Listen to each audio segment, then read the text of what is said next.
जय हिंद बच्चों। चलिए देखते हैं हम laws of chemical combination. Chemical जो है, केमिकल कम्बिनेशन का जो केमिकल रिएक्शन करके जो रिएक्टेंट जो रिएक्शन करके प्रोडक्ट बनाता है, तो किस तरह से जो है ना अपना उसमें केमिकली घुलता है, केमिकली मिलता है, जिसमें कि रिएक्शन एक दूसरे में बनाता है। तो यही है laws of chemical combination. Chemical combination होने का कुछ जो है लॉज दिया गया है, जो इसके बारे में हम अभी देखते हैं। तो फर्स्ट लॉ आता है, फर्स्ट लॉ की बात करते हैं, law of conservation of mass. Law of conservation of mass, law of conservation of मास। दूसरा लॉ की बात करते हैं हम 2 नंबर में, law of definite proportion, law of definite proportion. अगर तीसरा लॉ की बात करें हम, law of multiple proportion. Fourth number में law of reciprocal proportion.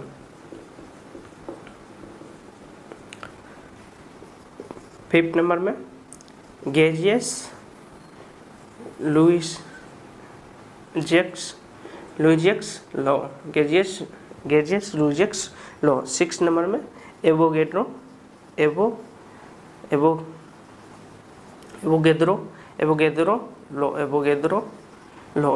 Law. तो ये बेसिकली 6 टाइप का लॉ है। क्या क्या? फर्स्ट नंबर में है law of conservation of mass, second number में है law of definite proportion and law of multiple proportion, fourth number में है law of reciprocal proportion and fifth number में है गेज-लुईजियस लॉ एंड 6 नंबर में है एवोगेड्रो लॉ। तो ये बेसिकली इसका जब रिएक्शन केमिकल कम्बिनेशन बनाता है तो उसमें बेसिकली ये 6 लॉ काम आता है। तो हम एक एक करके इस लॉ के बारे में देखते हैं। सबसे पहले हम देखेंगे लॉ ऑफ कंजर्वेशन ऑफ मास। ये क्या बताता है? देखिए, लॉ ऑफ कंजर्वेशन ऑफ मास, इसको जो है ना एंटोनियम लेवोजियर ने दिया था। Antonym Lavoisier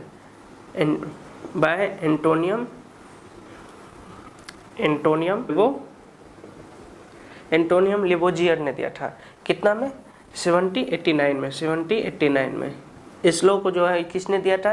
antonym Lavoisier bye 1789 में।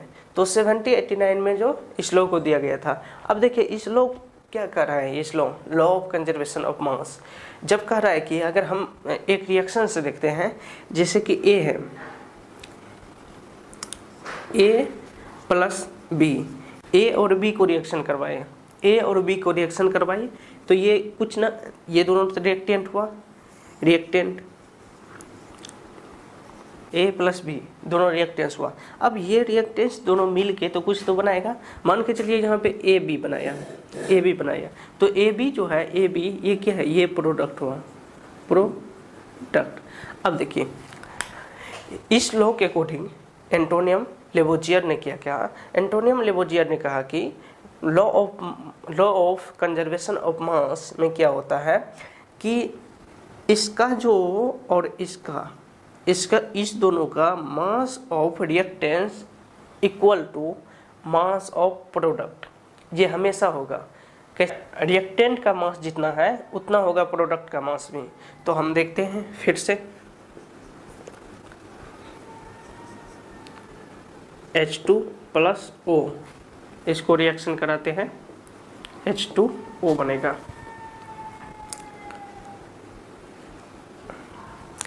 देखिए H2 प्लस O, इसको जब हम रिएक्शन कराएं तो क्या बना? H2।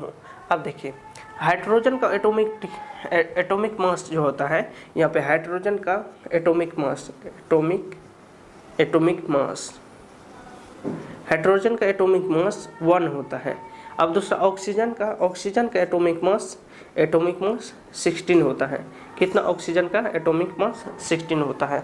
अब देखिए 2 हाइड्रोजन है यहाँ पे, तो हाइड्रोजन का, एक हाइड्रोजन का मास कितना होता है, एक होता है 1 गुना 2 प्लस, और ऑक्सीजन का कितना एटॉमिक मास होता है 16।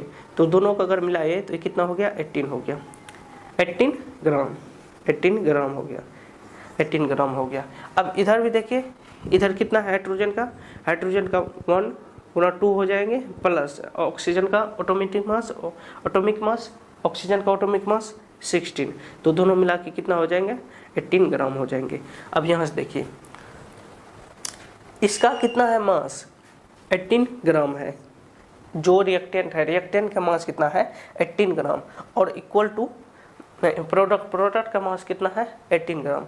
तो ये लो, इस पहला एग्जाम्पल देखें। अब दूसरा भी एग्जाम्पल देखते हैं।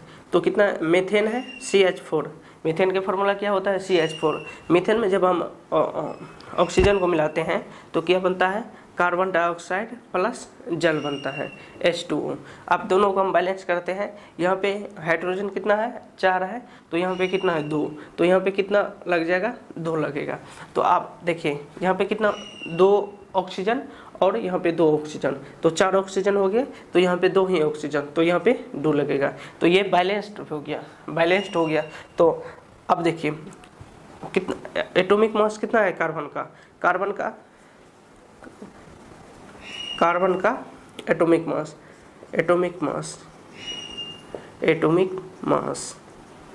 12, एंड हाइड्रोजन का एटॉमिक मास 1, एंड ऑक्सीजन का एटॉमिक मास 16। अब देखिए 12 हो गया, कार्बन कितना है, कार्बन का एटॉमिक मास 12 हो गया, 12 प्लस 1 हाइड्रोजन का एटॉमिक मास 1 हुआ, 1 × 4, तो कितना हो गया, दोनों मिला के ये 16 हो गया। अब देखिए दूसरा में भी 2 × ऑक्सीजन का एटॉमिक मास कितना है 16, यहाँ पे 16 दिए मल्टीप्लाई 2, तो दोनों कितना हो गया 32 और 64 हो गया। और इस दोनों को अगर मिला देंगे तो ये 80 ग्राम हो गया, 80 ग्राम हो गया। अब देखिए मास कितना निकला इधर का, रिएक्टेंट का मास कितना निकला 80 ग्राम। दूसरा हम देखते हैं फिर कार्बन का एटॉमिक मास कितना, कार्बन का atomic mass 12 and plus oxygen का एटॉमिक मास 16, 16 गुना 2 32, तो 16 गुना 2 तो कितना हो जाएगा ये 12 प्लस 32, तो 44 हो जाए, 44, ये 44 हो जाएगा। यहाँ पे देखिए यहाँ पे कितना 2 गुना 1 गुना 2, क्यों 2 पहले से है, और हाइड्रोजन का एटॉमिक मास 1 और ये 2 यहाँ पे लग गया, फिर प्लस 2 ऑक्सीजन है, तो एक ऑक्सीजन का एटॉमिक मास कितना है 16 गुना 2 हो जाएगा, तो कितना हो जाएगा ये 2 दूना 4 प्लस 32 प्लस 4 36। अगर हम इस दोनों को मिलाएंगे ये भी होगा 80 ग्राम, जोड़ के 80 ग्राम। तो आप देखिए मास ऑफ किसका, रिएक्टेंट जो भाग लिया उसमें रिएक्शन में, mass of reactant is equal to mass of product. तो ये लॉ जो है, law of conservation of mass, यही कहता है कि मास ऑफ रिएक्टेंट जितना होगा उसके बराबर मास ऑफ प्रोडक्ट का होगा। तो यहाँ पे आप लिख सकते हैं, यहाँ पे लिख सकते हैं आप मास ऑफ रिएक्टेंट बराबर मास ऑफ प्रोडक्ट।